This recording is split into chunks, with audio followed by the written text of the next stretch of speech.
Welcome to the RunHard podcast, where real life meets the long run. We're brothers, dads, and lifelong learners chasing more than just miles. This is about endurance, growth, faith, and the stories that shape us. Let's run hard together. And what's up? The RunHard Brothers podcast. Been a little while. But things are happening. But we got time to talk. We had to put this podcast on hold for like a week because we had really important things to do, like me coming out to St. Louis, where we could have sat down and done a podcast. I brought this stuff to St. Louis. We did not do that. We did go up in the Gateway Arch, and we did that because my 13-year-old, I thought she was going to want to go through the Lewis and Clark Museum and see all the things. She just knew that Percy Jackson, the actor. And I really got to Google that because I still don't know who that is, but I do know that she was really excited about it. Like she was really excited. I don't know. So, but I don't know what it was, but it was fun. Even when you live here, you sometimes take things for granted that's in your backyard, and it's an amazing structure. And I'm scared of heights. I mean, like legit scared of heights, but that was, I like going up in there. Took some cool pictures, and we had a perfectly clear day that day. Yeah. So that was good, but it's funny that we missed a week of podcasting because we were actually in the same place at the same time. Because we were together. Yeah.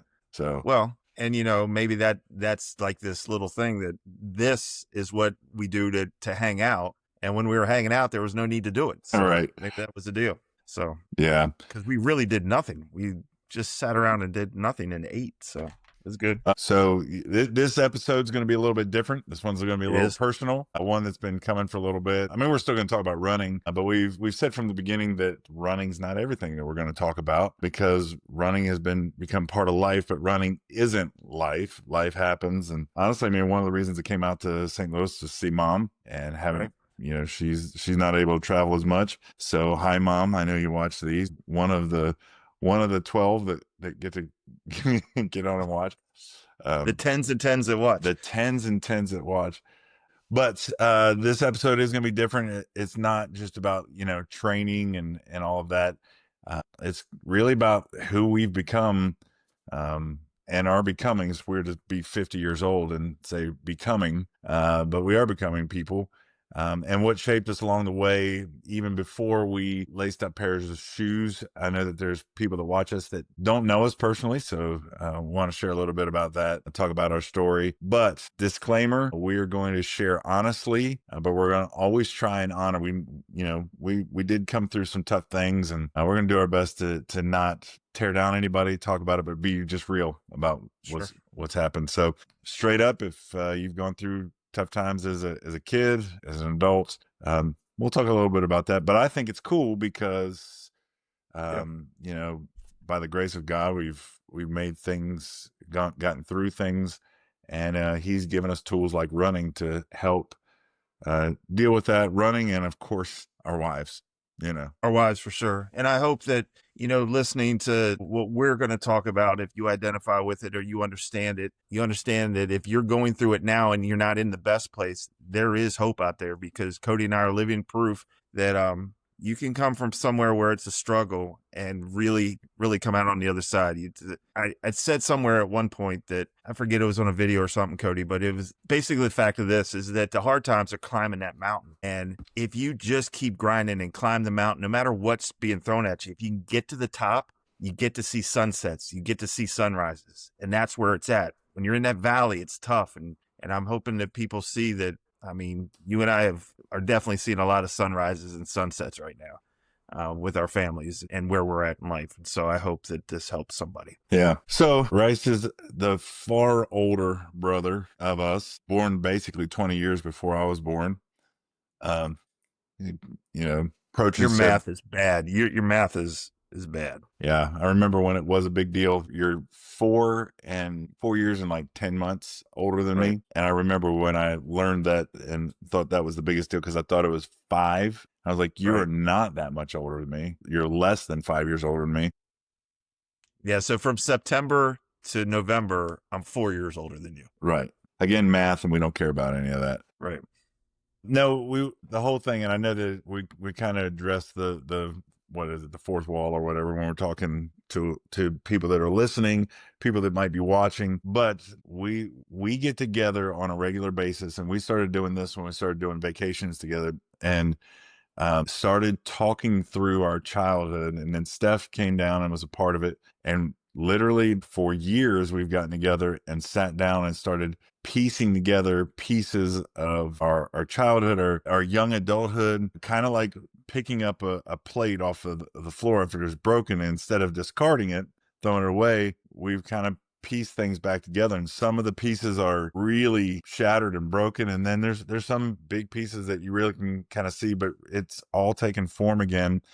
And I should have looked this up beforehand, but I forget what it is. One of the girls that led ministry with us in North Carolina, she's an artist, and she talked about this art form of where pottery will be broken and it's put back together, that just this crack is put back together, and there's like this gold that's put in the crack, and it actually becomes more valuable. Now, people that are smarter than me and watch more, and maybe Autumn, if you're watching this, you would know, but I think it's cool because it kind of makes me think of, I look back at the brokenness, our home. Really, I don't remember much of a time from the time that can start remembering things where our home didn't have a heavy feel over it. There were moments where it didn't, but overall, the entirety of childhood, it was hard.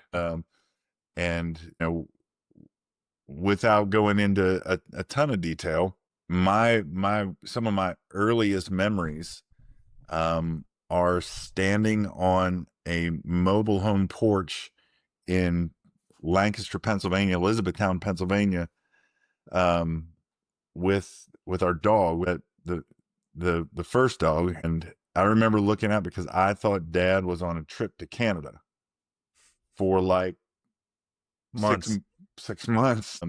And it's weird to grow up and as the world starts crumbling, realize that he was living up the road with another woman. Right.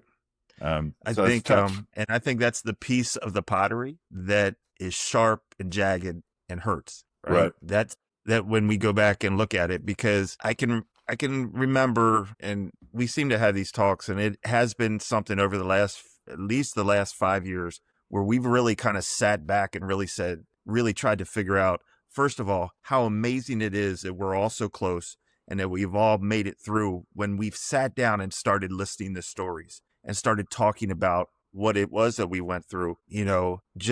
I can remember being in that trailer by ourselves with you and Steph as a baby, and not knowing like the heaviness that you talked about. We didn't know it was heavy at that time. We were surviving. Yeah. And, we leaned on each other a lot. And it wasn't like we were intentionally leaning on each other. We didn't have any other choice. Right. Like that's what we had was each other. What I have learned now as I've gotten older and we have experiences is that how that often is fractured, like how often the brother-sister relationship, there's so much pressure on that it fractures instead of it coming closer together. Like it goes two directions because, and somehow we didn't. We didn't. We didn't, but we did for a little bit. I mean, there was a moment that you went one way, Steph went another way, and I went, and it threatened to be that way for who knows how long. But I mean, thankfully it did not. So, I mean, you obviously lived through it longer, but you had a little bit of a positive thing early on in your life. But that didn't last a whole long time, because then I was born, and I mean, how positive was that? You know? But let me just say something about that. I had to knock on the door of the hospital, and we had to call the doctor to come get your big head out. He rode his bike over to deliver me.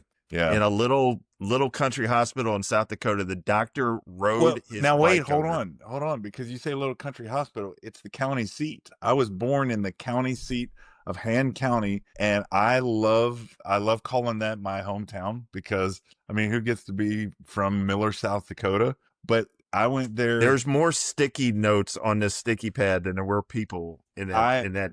I took our family out there in 2021, and I went for a run, and I've got a picture by the sign, and population today is like 1,500. Yeah. And that's, we're not talking a town, people. We're talking about a whole bunch of places. There's a lot of square mileage in that thing. But Yeah. So nonetheless, yes, at the beginning, I might have the only couple positive memories. yeah, Right. And they are fleeting. And I think that some of them I've actually created because I want them to be positive. But there is, it's like a lifetime of disappointment, right? Yeah. In that it's like a lifetime of disappointment, and you're just craving to find one thing that was good. Then what's disappointing is that you realize that your whole life as a young person growing up, you can find maybe two things that make you go, that was a good day. Where people have two things happen every day with their families, right? Yeah. Yeah. Even watching you, like when I watch you as a dad and I watch you with the kids and watching them all grow up, you have good days. You have bad days too. Everybody does, but you have good moments every day. Right. Right. We had good moments twice in our life, maybe. Here's the thing. Carter left today, and I know he's so interested in our running podcast that he's going to watch this. No. Yes. He left for Orlando, Florida today to go hang out with his friends who's in the Navy. And as I walked outside and he'd already gotten in the car, and he looked and goes, "Oh, I forgot to tell you goodbye." And he opened the door to lean out and give me a hug. Yeah. Like he wanted to hug me goodbye, knowing that I'm gonna love on him and hug him. But just that whole thing, like that's crazy to me that my son wants to hug me goodbye. Right. I will give another, so people understand how our brains work with this. When you grow up this way, when there's, and mom, when I say that there was no love in the house, I do not say that because mom tried. Mom gave us all the love that she had. She was working. She was in the middle of being broken herself. Yeah. But I watched my wife with her dad. When we walk in the house and she rubs his head, right? And she can't wait to help him. And she calls him every day. And she has this connection to him that I just don't understand. And it's not that it's, sometimes I feel very bad about that. I feel sad that I don't have that feeling. But then I look at how I feel towards my daughter and my son, and I have that connection this way. Right. But I had to work at it. I had to learn it. Yeah. I had to learn what it was. But when I look at the other direction, like up at mom and at dad, I have to search for that contact because I guess, I sometimes would blame myself and say, I just don't have the gene, right? That's like this easy excuse. I just wasn't born with the gene, but I never saw it as an example. And so I will look at her, especially how she was with her mom before her mom passed. What an unbelievable relationship. How Chrissy is, your wife is with her parents. Like we watch that and I don't get it. And deservedly so. I mean, because, I've gotten I got to know Andrew's mom, your wife's mom, and before she had passed. And what's that stuff that she made, that dish that she made? The stuff. Like, it's called the stuff. To even be a little part of that and get excited to go. I mean, she was great. And then to know her dad it's hilarious. I mean, know her dad is to know a sitcom / oh my gosh, yes. So. But wonderful, beautiful people, and Christina's parents, incredibly beautiful people. So yeah, it's just a lot of people feel the same way we do. There was a sense of abandonment in our home. There was absence. Dad wasn't around, and for those watching, this is not something that we haven't even shared with him, and it's part of our testimony is that he wasn't there. And so each of us carried a different emotional weight to it. It impacted us especially. Mom and dad split. What was it? 96. They split, and that was a long time ago. They had effectively been apart for how many years, right? Like emotionally, right? My memories of him being down the street was like 1980, 1979. It was 78, 79. Correct. And then even when they moved to get a new start, immediately there were others. Nothing changed. And so mom was always trying to have to protect us, pick up the pieces, at times figure out how to feed us. Right. And it was rough. So dad wasn't around. Mom had to carry much more weight than she ever should have had to do, which, that's an emotional abuse situation that she's going through. And so all three of us, we go on to deal with this in different ways. You know, when mom and dad split, when dad basically throws us out of the house, you leave us, like you had to. You went to this another county than us, and I mean, you're in high school and you're staying with friends. We move in towards Washington D.C. and try and, I mean, growing up on a ranch, you know, out in the middle of the country, and here I am near D.C. I don't fit in at all. And so the next 10 years are absolutely, they're hard. They're just mayhem.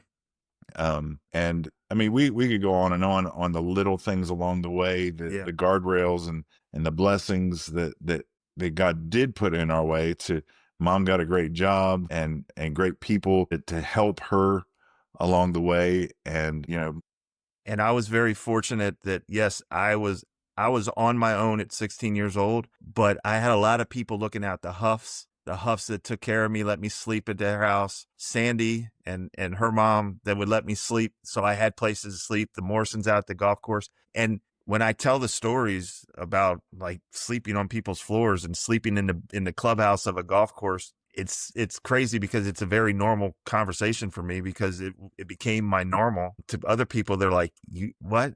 But it was better than the alternative of being on the ranch with dad, right? It was my guilt that came later was, did I leave my brother and sister, right? But I'm a 16-year-old. I wasn't emotionally equipped to barely, you know. Yeah, we look back on it like, how should we have handled it differently? Now I'm a youth pastor. When I mean, at that time I was 12, you know? And so if I'm looking at a 12-year-old now going, what do you mean? How did you handle what's going on that's between your mom and dad? Like, that wasn't your fault. And as a 16-year-old, that's not your fault. But it definitely shaped, in those immediate moments, it shaped me and what I thought, like, what am I going to be like as a dad? What am I going to be like as a husband? I don't know if I want to be that, because like, that's all I've ever seen. I know that I've had friends that have parents that are staying together, but like, suddenly I'm looking around going, it's possible that I might not stay together. And so, you know, our worldview is incredibly shaped in this time. And, you know, really it's funny because I said we went all different ways up until, you know, probably year 2000, 2004, 2005. You know, I'm married. Steph is married. Like, we're kind of healing through different things. And it's funny when we talk about running and how that's kind of helped us along the way. That's really when we started running, is kind of when all three of us started coming back together as siblings. We said it before. I don't know how many, we got to have Christina on at some point. Christina starts running because of another trauma, in that her mom has dealt with bouts of breast cancer. But because of that, we start running. You're the first of the three of us to start running. And you start finding that running does something other than just make you healthy. It's a way to really pouring out some of what you got inside. Yeah. You know, when exhaustion is strips away everything. When exhaustion hits, and when you're out there, what I found in running is, you know, I think we said it before, but there was like this mental health thing, and that word gets used a lot, and I think it gets overused a little bit. But for a very generic term, is you're out there, and if you don't have headphones on, even if you do have headphones on, it's a lot of time to think. It's a lot of, and it's like something opens up, and I don't know how to explain it. And if people that are listening, fourth wall here, if you're listening, you get what I'm saying. If you're a runner, like, the exhaustion comes and all you have left is like, you're grasping for thoughts. And what happened was, there's a great picture of the three of us before that marathon, I think in 2011, when it was freezing cold. Like, it was freezing cold in Jacksonville, Florida. And it's just the three of us before we go. I think Andrea or Chris took the picture, but it's in the exact same way that we've taken every picture since we were kids, where I'm on this side and you're on this side and she's in the middle, because our sister did not get blessed with the height gene. But I look at that picture over so often and thought, how did those three people end up in that picture and still alive, number one? But we all were smiling. Like, we all were just so happy to just be together and that we were doing this thing. And running was kind of like this glue. Like, it drew us together, and we're competitive, so we talk junk to each other. I mean, the RunHard always finish Facebook page started just because I wanted to talk junk to you. Like that was it. Like there was no other reason. Like, and what running did was just kind of strip away all the things and just you get out there and you kind of your emotional baggage doesn't have anywhere to go, doesn't have anywhere to hide because everything's, and there has been, it has done great things for me running, not just health wise and the enjoyment of crossing finish lines. I've been on a lot of long runs where I was alone with myself to think about what I've done and where I've come from and the fact that I'm out here doing these things. And I know that there's a lot of people that listen to this that have gone through horrible things as well. Again, I think what has come is the positive, and if we combine running into it, is the fact that if you just put your mind to something and you just don't let things from your past just weigh you down. It doesn't mean you don't look backwards. Everybody's always like, hey, don't look backwards. No, you got to look backwards. That's where you came from. Right. And when I look backwards and go, I never want to be that. I never want to be what we went through. I never want to put my kids through what we went through. I want to be present for them.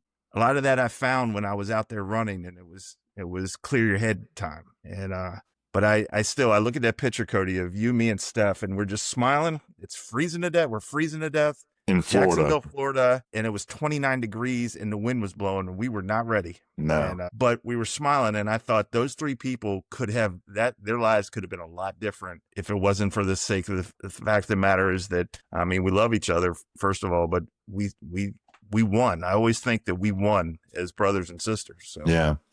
No, I mean, so that was, Christina ran in 2010, you ran in 2011, and then by 2013, 2014, we're all running, doing something. And for me, learning doing something in which I hadn't been able to just kind of work through anger and frustration in that way since I'd played football. And I mean, I'm out there. You played angry. Yeah, I did. You played angry. I did play. You were an angry football player. Between the whistles, I played fair, but I played hard because it was moments like that I could just let. It was a pressure valve, and so getting out and running, it felt good. It was healthy. It was all that, but there were, like you said, you sit there and there's things you think through, and I like listening to music, and then I started doing books. But a lot of times just turning stuff off, and I'd run 3, 4, 5, 6 miles with nothing. And I always see these people when they're trying to work through stuff. You see it on TV where they have these little Zen gardens.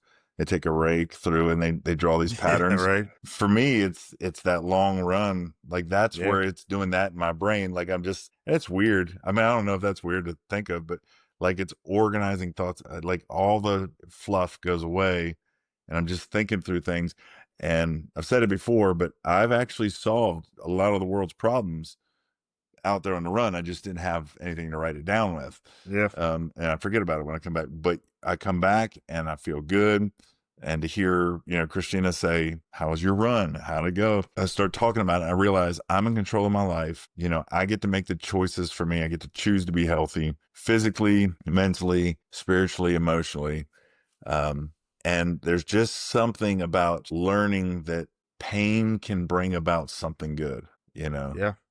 And I would never, ever go back and choose to go through what we went through, but to allow God to work in our life in such a way that what we went through made me strong today. Yeah. I mean, and people say that's a cliched thing. But it's true. I would never want to go through it again, but I wouldn't change it. Does that make sense? Yeah. Like I wouldn't want to be in a house with no power in the middle of the summer and not know where we were going to eat. Right. I don't want to do that again. But if I go upstairs, I got a box full of Mars bars because I wanted them. Right. I always have a box full of Mars bars. It makes me appreciate, I've learned to appreciate so many things. You and I talked about when we were kids that we wanted bugs, right? We wanted to get bug. We wanted a bug. We needed, that's, if we had a bug, we had made it in life, right? Yeah. We both had bugs, like we did it. Like we made it in life. Not that we had beautiful kids and beautiful wives and everything. We got bugs, man. We got VW bugs, by the way, not like roaches, like VW bugs. Like, so what running, became a part, became like this conduit of feelings for me. Like it allowed, opened up feelings. And I mean, the 50 miler that I did at Tunnel Hill, I did 50 miles without listening to anything. Yeah. I didn't listen to a thing. And I don't have any issue one way or the other. People are very staunch on the idea of either you run with, or you don't run. I just chose that day. I didn't. And I was running by myself. Andrea wasn't there. I was running. There was nobody out there. You weren't there. Chris wasn't there. Nobody was there. And, I remember that day. That was a soul bearing day. Cause if pain helps, then I got a lot of help that day. Yeah. So you know, you say I wouldn't want to be in a house with no power, no heat, or whatever. I think the interesting thing is you know, the Apostle Paul says, "I'm content when I have a lot, and I'm content when I don't."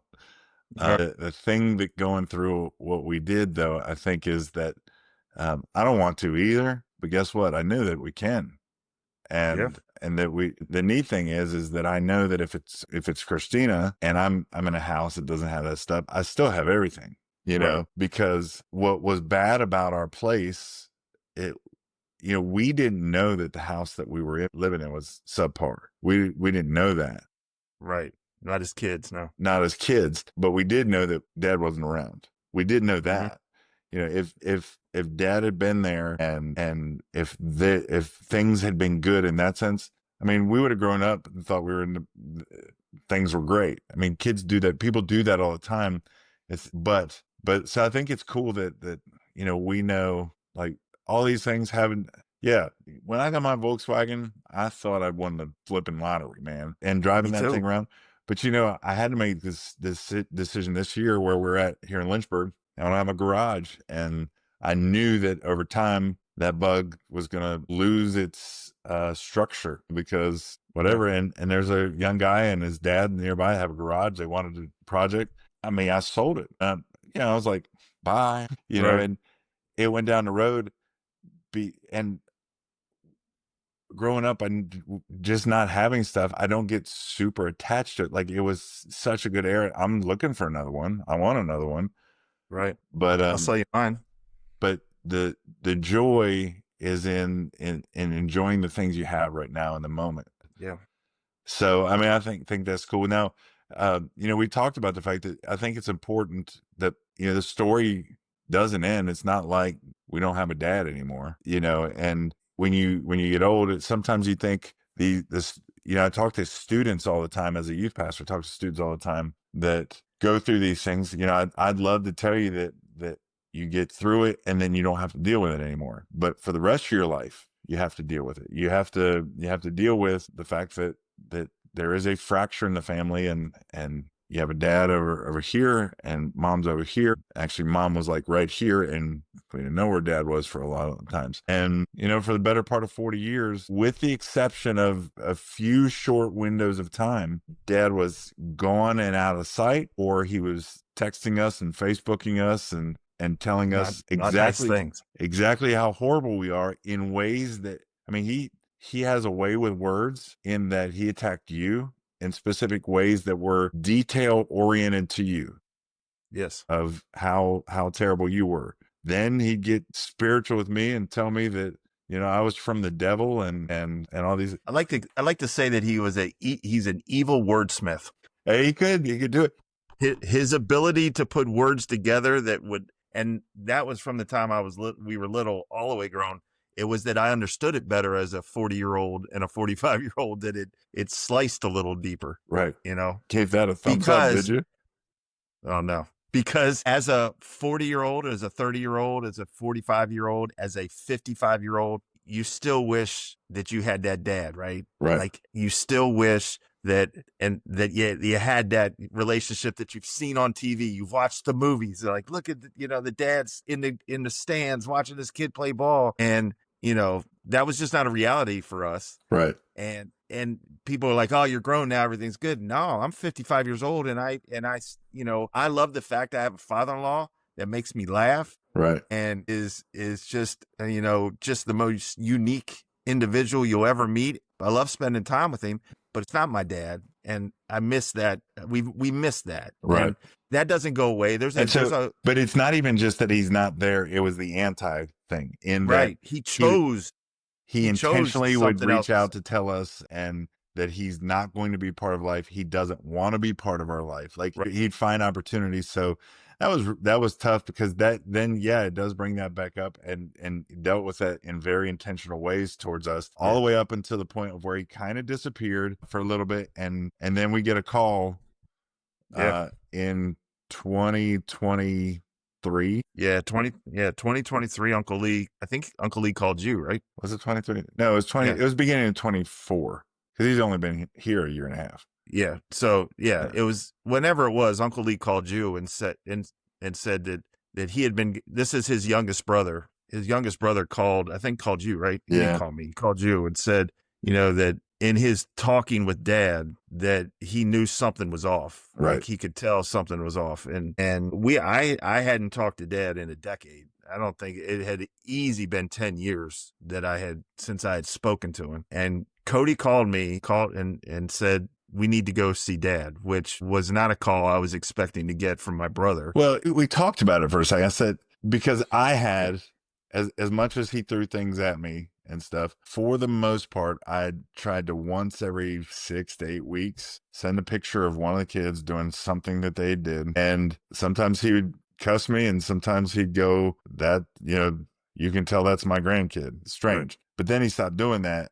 And so, I mean, we respect our uncle in that he kind of made that thing of something's up that we should maybe do it. And so when we talked to Steph and she was in on it. When Steph agreed to it, I knew that something must need to be done. Something must be done. So, yeah. And the real is he lived about as far from all of us as he could, being out in the Midwest. You're Midwest, but he was even further west. Yeah. So we go out there, and what was that like when you saw him because it's been at that point 10, 15 years. 15 years. It was. I had all these visions in my head of what it was going to be like when I was get there. It was going to be this battle. Like it was going to be, we were going to have these words were going to come, and we were going to snarl at each other. Because it had been that way. It had been that way our whole life. And Dad been driving a tractor trailer. Dad was a cowboy on a ranch, riding horse, hard nosed. And then when that came to an end, because of, again, we could go on for days. Hops on a truck, builds a very successful cattle hauling business all over the country, wrestling bulls to the ground at 75 years old. Yep. And we're driving in, and he's 79 when we pull in. And I legit, all the way from the airport, I was dreading the moment of driving in there because I knew there was going to be a confrontation, and we were going to go nose to nose. And when we got there, he didn't even realize we were in his driveway. He was walking away from us. And all I saw was this, and I'm not being disrespectful here, just a decrepit, beat down old man that could barely walk. And and I didn't know what to do because I had all this rage and all this anger built up that I was ready to go, and there was nothing to go against. He didn't even realize we had to go get his attention. And then it wasn't like he was happy to see us or mad to see us. It was just like, oh, you guys are here. Like it was just, and then it was just, we realized that he was in bad shape. He wasn't eating. He didn't know what he was doing half of the time. Right. He was living in a house that nobody should live in. Like nobody should live in. Side note to that, the three of us stayed in the upstairs of that thing like we were kids again at a camp out. I don't even know how we did it, but nonetheless, it went from all this anger, and the anger didn't go away, but we kind of just had to put it over here, and we had to find empathy that I didn't know I had. I got to be honest.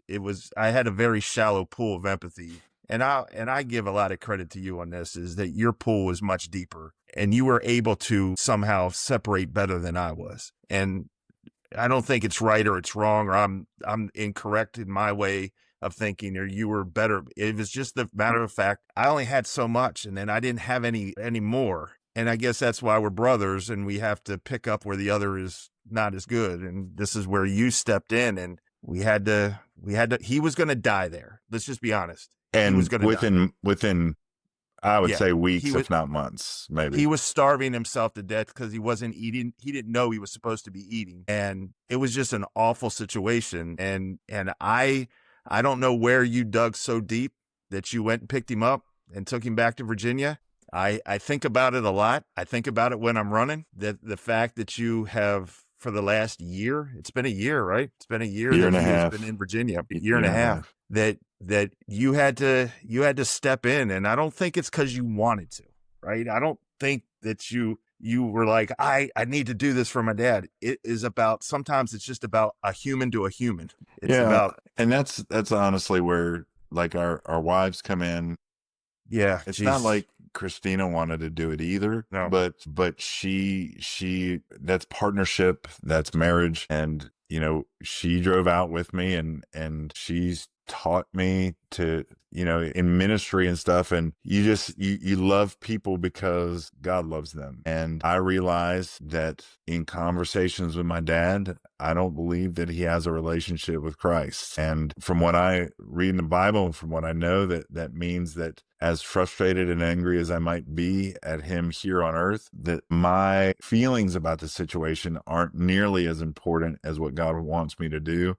And so we prayed about it a lot, and Christina went out with me, and we thought we'd all ride back together and haul his truck back, and end up, the guy who graciously came out to haul that truck, the trailer wasn't long enough. So I had to ride from Oklahoma to Virginia in a 1998 GMC Sierra with Toby Keith playing the entire time because he wanted that, and the heat on. And sitting there going, God, what am I doing? Like, why am I doing this? And him going, that's really not the important thing. The important thing is just obedience and demonstrating love and grace and mercy. Because the reality is, I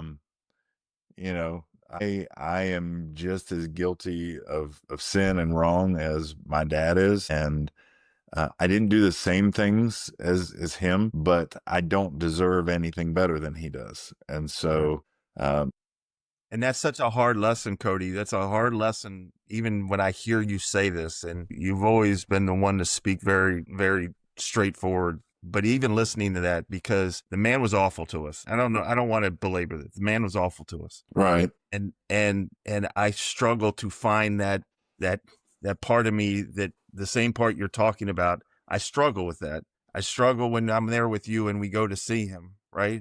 But I know that you're right. Like, I know that you're right. Right. It's so hard to sometimes go, I know he's right, and I need to do that. Fine. Cody can do it. Right. Then you get that, then I get that my sarcastic self that goes, fine, Cody's better than me. Right. It's wrong, but it's my defense mechanism coming up, because my empathy pond is drained, and I need to know how, and so I've watched you. So they always talk about big brother's supposed to be example. No, it's not. It's your brother's example. Your brother, whatever it is. Right. And I've sat and talked to Andrea, which, by the way, in the same aspect that Christina's been there, Andrea has been amazing, Totally. helping and spending time with our mom, and being that really support to mom when I'm not good at being that support to mom. Yeah. Like, mom's not 25 anymore. She's not 45. And Andrea is there for the coffee, and she's there for this. And I often wonder, where does she get her empathy? I know. Why do all these people have these things? And I'm sitting there just like, but that's part of the brokenness that we, like, that part of us got broken. And right. it's not easy to recognize that. Look, I look at, it's important for you to love your father-in-law, but it's not hard to, right? It's important for me to love my father-in-law, but it's not hard to. It's great. And so while it is important, and yes, God calls us to do that, when people look and say, wow, you love your father-in-law, they'll go, it's obvious why, because he's great. What I think is unique, and I think the reason that God chose to do it this way is that if at the end of his life, like, I don't know where dad is in his relationship with God and his spiritual life. He tells you all kinds of different things. And now he does have moderate dementia, and I don't, that you can't really have that conversation with him. But I became very convinced that God wanted to demonstrate one more time to him what his love looks like and what his grace looks like. And he could have found that in a nursing home somewhere in Oklahoma with none of us around, and some people showing him kindness and mercy. But I don't know that he would have seen it because he felt like he deserved it all the time. What I did see is that when he moved here, it was hard for him to receive it from us because he knew he didn't deserve it. And that's not good on me, because I'll tell you, getting up and going to do things for him it's been a wrestling match in my heart and mind a lot. But it's that last thing of going, okay, God, I want to do this so that, number one, you've called me to do it so that my dad in his last few years will experience undeserved grace and love. And that's what we all experience. I received that from God myself, is undeserved grace. Secondly, is my kids are watching. My children are watching, and they know our story, and they're very defensive of me. They struggle to even care about him because of what he did to us. And so for them, they tease me about, well, you shouldn't go. You don't have to go. But I know that they're watching what that looks like. And I pray that as they move on and they become adults long after I'm gone, that they would treat people who don't deserve your love and kindness. They would treat them with love and kindness, because that's what God gave them. And then I've preached this for a long time. In November, before he moved here, I taught hundreds of students Ephesians chapter 6, what it means to honor your father and mother. And our ministry team asked me to teach on what it looks like to honor a parent who hasn't acted honorable. And right.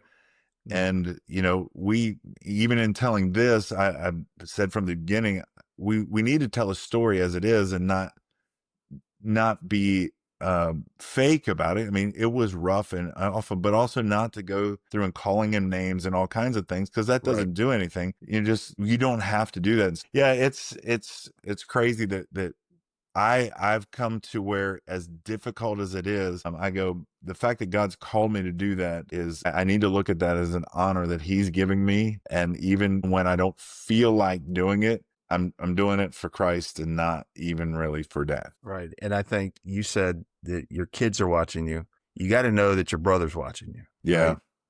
Right? I know. And not only that, other people are watching. And look, we got shaped. We went through it.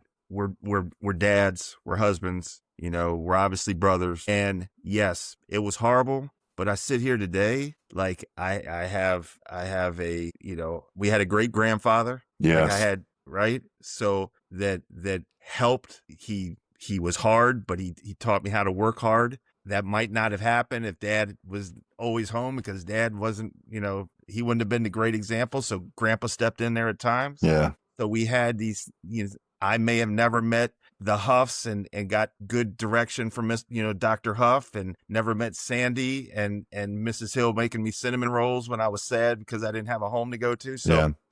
Lord knows I wouldn't have come down to Lynchburg, probably. Wouldn't have come down to Lynchburg. So we, again, I don't ever want to go through it. Yeah. I surely wouldn't want my kids to have to go through it, but we did, and we're here. And now we have these great things. We've done great things and fun things together, and our families love to be together. If I could end this thing, and I think you wrote something like from scar tissue to strong legs, which I thought was a good thing to write. Right. But I think that one of the joys of my life is when we as families, Steph, her family, you and your family, and me and my family have come to one place, and we might not do anything the whole week. Go to the beach, whatever. But there's always that time that you, me, and Steph just kind of sit together. And sometimes we just sit and complain, and sometimes we talk, but there's this connection that has happened, and trial by fire, maybe, right? Yeah. So, and here we are. I know that, Mom watches these. I don't know if she makes it to a minute. I don't know if she makes it to 52 minutes, but I'll say this, Mom, we know that it was tough on you, and we know that there was a lot that you had to go through.